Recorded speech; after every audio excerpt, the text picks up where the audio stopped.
এখন আমাদের কাছে তো আর কোনো প্রক্রিয়া নাই। পার্লামেন্ট থেকে যদি এটা আমাদের কাছে প্রেরণ করে, নির্বাচন কমিশন নিকট প্রেরণ করে, তাহলে নির্বাচন কমিশন বিষয়টা আমলে নিবে এবং যথাযথ তদন্তপূর্বক বা শুনানিপূর্বক বিষয়টি নিষ্পত্তি। না, আমি এমপি থাকছেন এটা আপাতত তো উনি আজকে তো এমপি আসেনি, তাই না? নিষ্পত্তি না হওয়া পর্যন্ত তো উনি এমপি থাকবেন।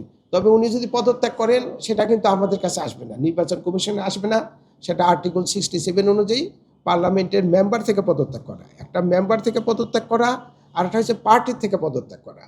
পার্টির পদক্ষেপ থেকে যদি পদত্যাগ করে এবং পার্লামেন্ট যদি সেটা নির্বাচন কমিশনের নিকট প্রেরণ করে, তার নির্বাচন কমিশন যথাযথ তদন্তপূর্বক বিষয়টির উপর তার সিদ্ধান্ত দেবে। ওনারা কী করবেন এত দূর আমি আর বলবো না, মানে স্পিকার কাছ থেকে আসতে হবে। উনি স্পিকার কিসের ভিত্তিতে করবেন বা করবেন কিনা সেটা তো কমপ্লিটলি ওনার এক্সক্লুসিভ জুরিডিকশন। দেখেন, এই আইনটা আমি এখন যেহেতু যদি আমাদের কাছে আসে এটা প্রিজাজ হবে।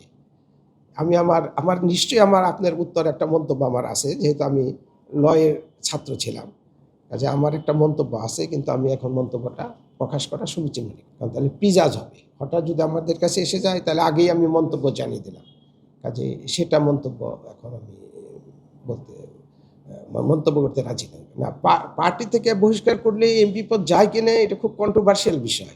আমরা বলতে চাচ্ছি যে যদি পার্টি থেকে করেও সেই বিষয়টা পার্লামেন্ট থেকে আসতে হবে, রেফারেন্স আকারে আসতে হবে শাসনতন্ত্রের বা আমাদের কনস্টিটিউশনের 66 সংবিধানের 66(4) অনুযায়ী।